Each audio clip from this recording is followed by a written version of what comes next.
ಆ ಹೋಗಿರೋಂಥ ಮಗುಗೆ ಅವನ ಆ ರೀತಿ ಕೃತ್ಯ ನಡೆಸ್ತಾನಲ್ಲ,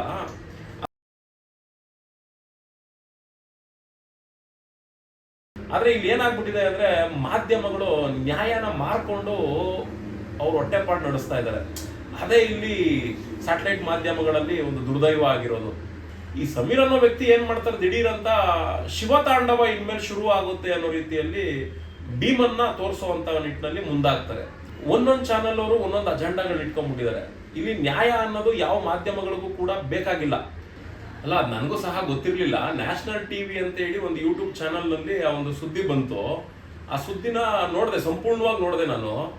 ಆ ಸುದ್ದಿಯಲ್ಲಿ ಆ ಪುನೀತ್ ಆಗಿರ್ಬೋದು ಮತ್ತೆ ಆ ಯೂಟ್ಯೂಬ್ನ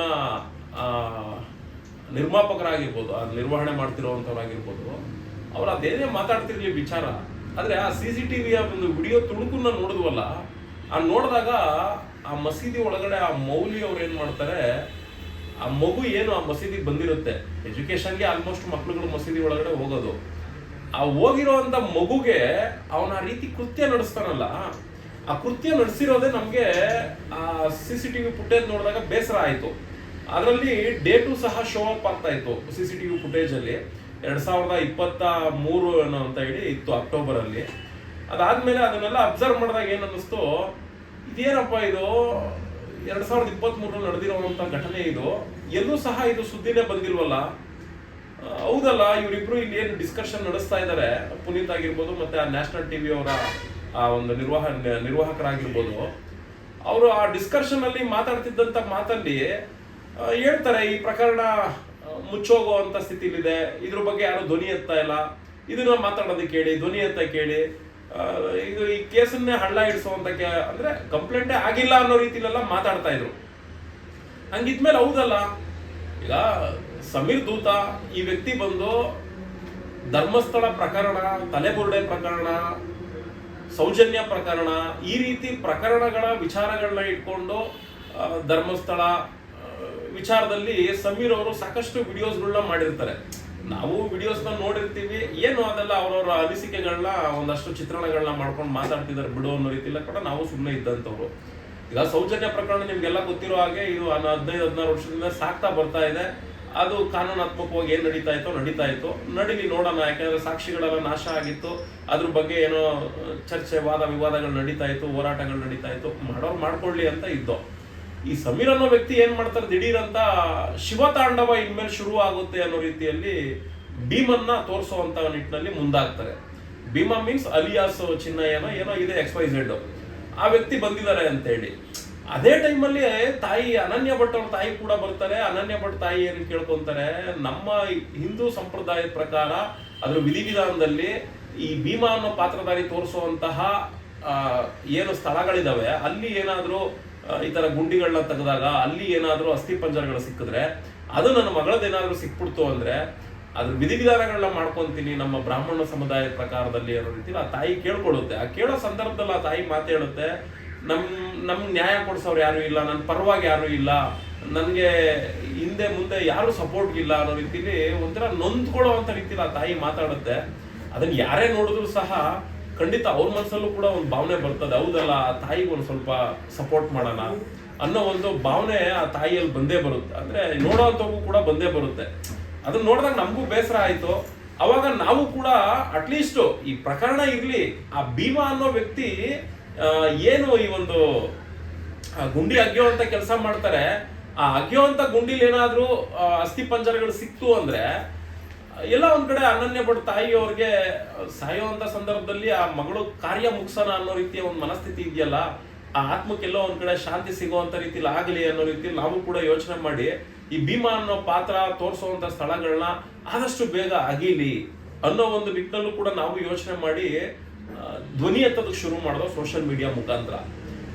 ಅದಾದ್ಮೇಲೆ ಮಾಧ್ಯಮಗಳು ಕೂಡ ಇದ್ರ ಬಗ್ಗೆ ಏನು ಒಬ್ರು ಚಕಾರ ಎತ್ತಾ ಇರ್ಲಿಲ್ಲ, ಒಬ್ರು ಅದ್ರ ಬಗ್ಗೆ ತುಟುಕ್ ಅಂತ ಇರ್ಲಿಲ್ಲ.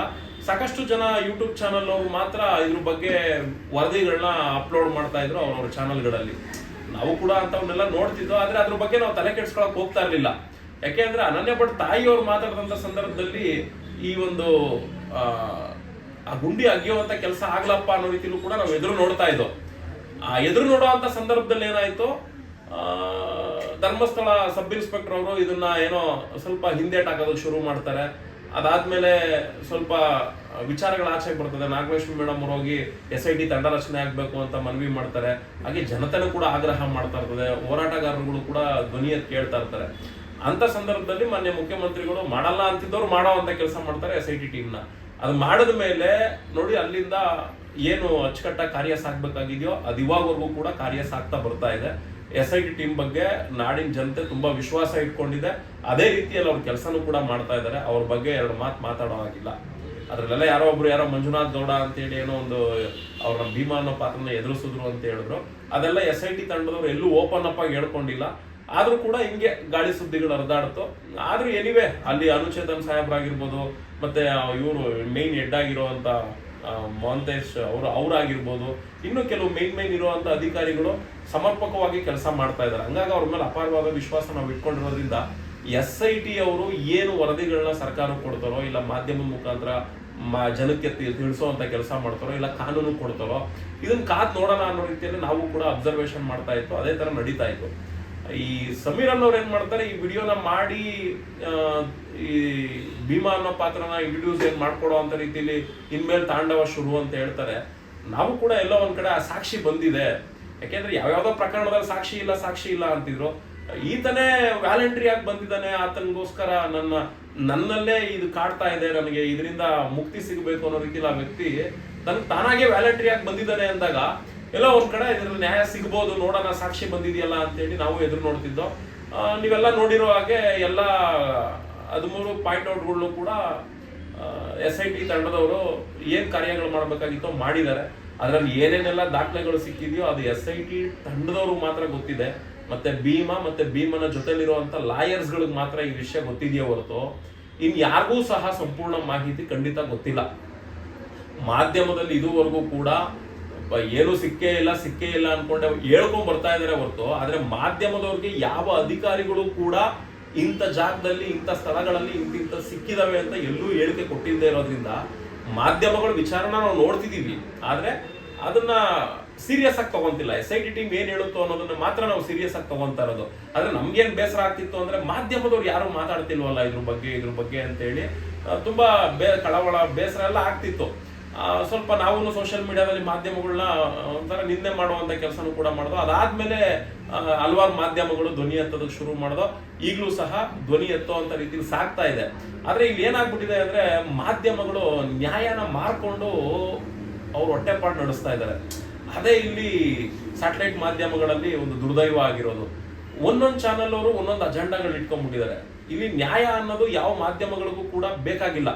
ಒಂದು ರಾಜಕೀಯ ಪಕ್ಷದ ಪರ ನಿಂತ್ಕೊಳ್ತವೆ, ಇಲ್ಲ ಏನು ಈ ಪ್ರಕರಣ ನಡೀತಾ ಇದೆ, ಈ ಪ್ರಕರಣದಲ್ಲಿ ಸತ್ಯ ಏನ್ ತೋರಿಸ್ಬೇಕು ಅದನ್ನ ತೋರಿಸ್ದೆ ಒಂದು ಚಾನಲ್ನವರು ಅವ್ರು ಯಾರೋ ಹೋರಾಟಗಾರರುಗಳನ್ನ ನಿಂದನೆ ಮಾಡ್ಕೊಂಡು ಬಾಯಿಗೆ ಬಂದಂಗೆ ಬೈಕೊಂಡು ಅವ್ನು ವಲ್ಗರ್ರು, ನಿಜವಾಗ್ಲೂ ಕಪ್ಪು ಚುಕ್ಕೆ ಅವಯ್ಯ ಪವರ್ ಟಿವಿ ರಾಕೇಶ್ ಶೆಟ್ಟಿ ವಲ್ಗರಾಗಿ ಮಾತಾಡ್ತಾರೆ. ಅದೇನು ಯಾವ ಮಾಧ್ಯಮದಲ್ಲಿರುವಂತ ಮುಖ್ಯಸ್ಥರುಗಳು ಅಷ್ಟು ವಲ್ಗರಾಗಿ ಮಾತಾಡೋ ಅಂತ ರೀತಿಲಿ ಇಲ್ಲ. ಆದ್ರೆ ಈ ವ್ಯಕ್ತಿ ಯಾಕೆ ಅಷ್ಟು ಪರ್ಸನಲ್ ಆಗಿ ತಗೊಂಡು ವಲ್ಗರಾಗಿ ಮಾತಾಡ್ತಾನೆ ಅಂತ ನಮಗೂ ಕೂಡ ಗೊತ್ತಾಗ್ತಾ ಇಲ್ಲ.